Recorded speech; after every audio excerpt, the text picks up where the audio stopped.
በስመ አብ ወወልድ ወመንፈስ ቅዱስ አሐዱ አምላክ አሜን። ሰኔ 3 ቀን የሚከበሩ የቅዱሳን በዓላት።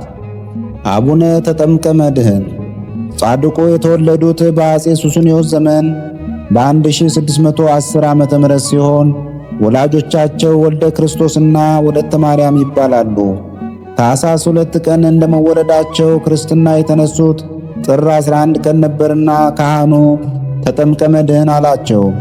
በምድረ ጎጃም ከበቀሉ ታላላቅ ቅዱሳን አንዱ የሆኑት አባ ተጠምቀ መድኅን ገና ከሕፃንነታቸው ጀምሮ ጸጋ እግዚአብሔር የጠራቸው ነበሩ።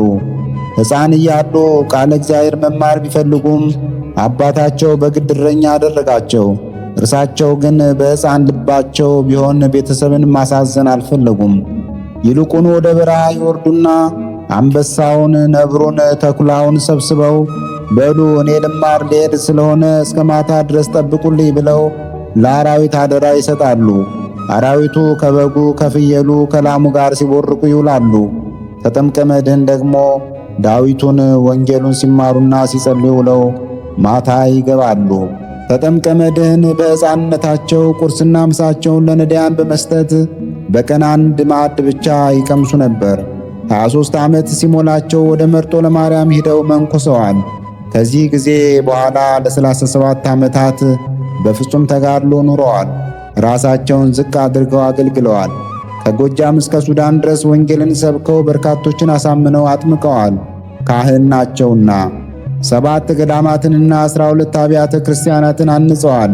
ጻድቁ በተሰጣቸው መክሊት አትርፈው በ60 ዓመታቸው በ1970 ዓመተ ምህረት በአፄ ዮሐንስ ጻድቁ ዘመን አርፈዋል። እግዚአብሔር የምሕረት ቃል ኪዳን የገባላቸው ሲሆን አጽማቸው ዛሬ በጋሾላ ቅዱስ ጊዮርጊስ የእናቶች ገዳም ውስጥ ይገኛል። ቅድስት ማርታ። እናታችን ቅድስት ማርታ በቀደመ ሕይወቷ እጅግ ኃጢአቷ የበዛ ሴት ነበረች። እጅግ ቆንጆ መሆኗን ሰይጣን ለኃጢአት እንድትጠቀምበት አባበላት። እርሷም ተቀበለችው። በወጣትነት ዘመኗ በመልኳና በገሏ በርካቶችን ወደ ኃጢአት ሳበች። መጽሐፍ እንደሚል ለሁሉም ሰው የመዳን ቀን ጥሪ ያለውና አንድ ቀን በበዓለ ልደት ወደ ቤተ ክርስቲያን ሄደች። ዘበኛው ግን ሊያያት ተጸይፏልና አትገቢም አላት። ተከራከረችው፣ ለመነችው፣ ግን አልተሳካላትም። ሰዓቱ የቅዳሴ ቢሆንም እርሷ እሪ አለች። ለቅዳሴ ቆሙ ሁሉ በመታወካቸው ጳጳሱ ወጥቶ ገሰጻት። ያን ጊዜ ነበር ወደ ልቧ የተመለሰችው። በጉልበቷ ተንበርክካ መራራ ልቅሶን አለቀሰች። ጳጳሱንም ተማጸነችው። እጠፋ ዘንድ አትተወኝ፣ ወደ ጌታዬ አድርሰኝ አለችው። ወዲያውም ወደ ቤቷ ሄዳ የዝሙት ዕቃዋን አቃጠለች። ጸጉሯን ተላጨች። ንብረቷን ሁሉ ለነዳያን አካፈለች። ጳጳሱም ንስሐ ሰጥቶ ወደ ገዳም አሰናበታት። ወደ ገዳም ገብታ በዓት ተቀብላ ጾምና ጸሎትን ከእንባ ጋር አዘወተረች። ለ25 ዓመታት በፍጹም ተጋድሎ ከበዓቷ ሳትወጣ አንድም ሰው ሳታይ ኖረች።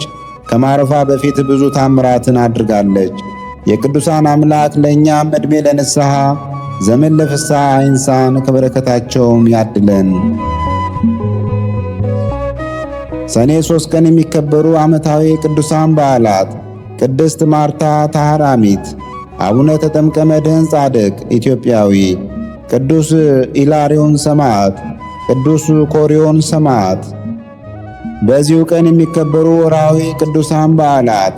በዓታ ለእግዝእትነ ማርያም ድንግል ወላዲተ አምላክ፣ ቅዱሳን ኢያቄም ወሐና፣ ቅዱሳን ሊቃነ ካህናት አበው ዘካርያስና ስምዖን፣ አባ ሊባኖስ ዘመጣ፣ አቡነ ዜና ማርቆስ፣ አቡነ መድኃኒነ እግዚእ ዘደብረ በንኮል፣ ቅዱስ ቄርሎስ ሊቅ አምደ ሃይማኖት፣ አባ ስምዖን ዘአምድ፣ ቅዱስ ፋኑኤል ሊቀ መላእክት። ቅዱሳኑን የሚመለከት ከመጽሐፍ ቅዱስ የተወሰደ ጥቅስ መዝሙረ ዳዊት ምዕራፍ 117 ከቁጥር 17 እስከ 22 አልሞትም በሕይወት እኖራለሁ እንጂ የእግዚአብሔርን ሥራ እናገራለሁ። መገሰጽስ እግዚአብሔር ገሰጸኝ፣ ለሞት ግን አልሰጠኝም።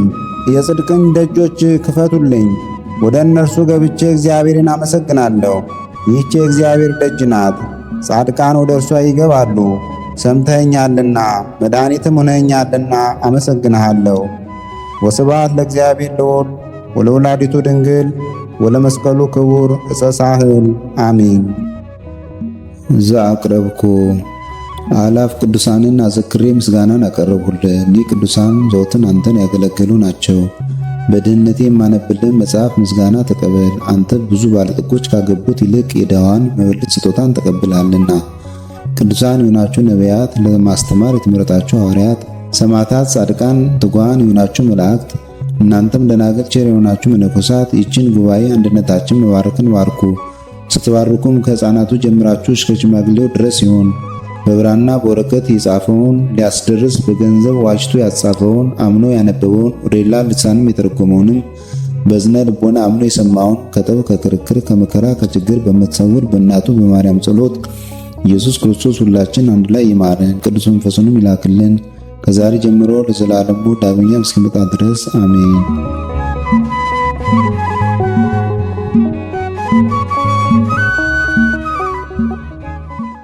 ነቢያት ወሐዋርያት ጻድቃን ወሰማዕት ደናግል ወመነኮሳት